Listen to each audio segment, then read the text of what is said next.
Today I will be telling you about a little-known naval tragedy from the 19th century, the sinking of the German ironclad SMS Grosser Kurfürst, and taking you to the memorial where the men who lost their lives now rest. We're standing in the old Folkestone cemetery in Cheriton Road. This is a closed cemetery. No new burials have taken place for more than 60 years, but we will walk to section 26, which is the exact location of the memorial to the sailors who lost their lives in one terrible accident. This is the SMS Grosser Kurfürst. It was a powerful new ironclad of the Imperial German Navy, one of the most modern warships of her time when she entered service in the 1870s.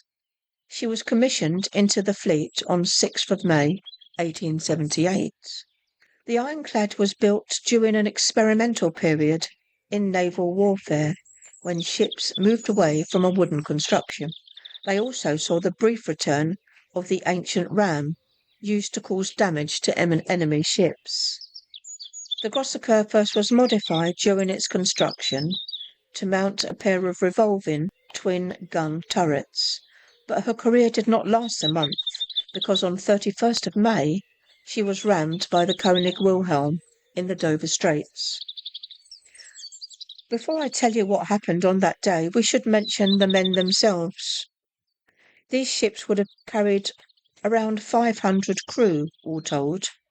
I couldn't find an actual photograph of the Grosser Kurfürst crew, but I did find this picture, which is of the era, showing you the uniform they wore and the age range of these naval men, mostly young men, some as young as 16. On the 31st of May, 1878, it was the maiden voyage of the Grosser Kurfürst and her two sister ships, and that was when disaster struck during fleet manoeuvres. It was all over the news here in England and Germany too. A horrific collision. The Grosser Kurfürst was rammed by her sister ship, the König Wilhelm. A witness at the time, the composer Arthur Sullivan of Gilbert and Sullivan fame, said, "I saw it all.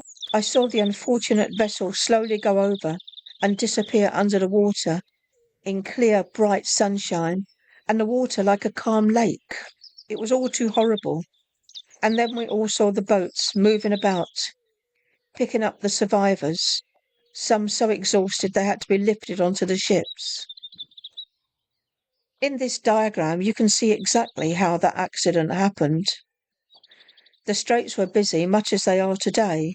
The three ships were heading in formation past Folkestone, and in trying to avoid smaller fishing boats, they had to quickly turn to avoid collision. In doing so, the König Wilhelm struck the Grosser Kurfürst broadside, tearing a massive hole below the waterline. The ironclad began to sink rapidly.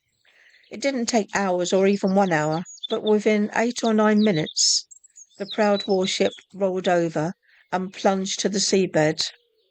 Reports state, a turret ironclad battleship commissioned for service in Turkish waters in a squadron including the König Wilhelm. On Friday, 31st of May, the squadron was off Folkestone in clear weather and calm seas. The flagship leading, with the Grosser Kurfürst slightly abaft her beam, two sailing ships then stood across the bows of the leading warship, and in attempting to avoid them, in accordance with the rule of the road, the flagship drove into the port side of the Grosser Kurfürst, between her main and mizzen masts. Her ram tore a vast hole through the armour plate and well below the waterline, the inrush of sea drowning all those below deck, also smashing all her port-side boats. An attempt was made to head for land and hopefully beach her, but she sank within 8 minutes, with a heavy loss of life. It was variously reported that between 269 to 280 of her crew were drowned in one of the worst peacetime naval disasters of the era. This picture is how she came to rest on the seabed. a ghostly reminder of that fateful day. She's still there today, upside down but very much intact. Heritage England listed the site as protected, and the memorial itself has been given Grade 2 listing. As an ironclad, the ship was built during a revolutionary period in naval warfare, in which navies moved from reliance upon wooden to armoured ships, and which saw the emergence of the forerunners of the great dreadnought battleships of the First World War. The Grosser Kurfurst is representative of this highly experimental period. The wreck is complete, though inverted. The bell ram survives intact, along with armour plating. Despite the substantial loss of life, no evidence of human remains has been discovered. The rudder and propeller are missing and likely to have been salvaged prior to the 1980s. After the 31st of May, the German Navy immediately launched a formal inquiry so that the nation could understand what went wrong. And in the aftermath of the collision, the German Navy held several court-martials.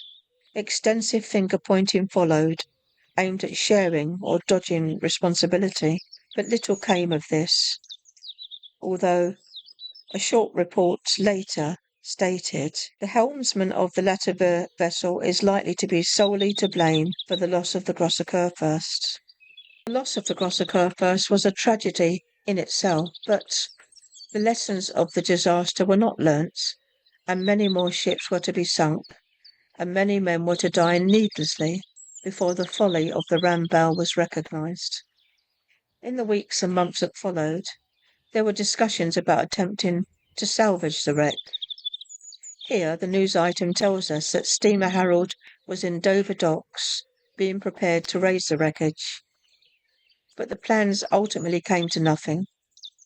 This item tells us the German government wished to provide a fine monument over the remains of the unfortunate victims, and it followed that a memorial was commissioned and erected here in Folkestone Cemetery. It stands as a permanent tribute to the men who never returned home. In more recent years, an annual commemoration event is held at the Grosser Kurfürst Memorial. Local people gather to remember the crew of the Grosser Kurfürst, to hear again the story of what happened, and to lay flowers at the memorial. A forgotten tragedy of the ironclad age, but one that is still honoured more than 150 years later. Thank you for watching. Do remember to like and subscribe if you enjoy these stories from history.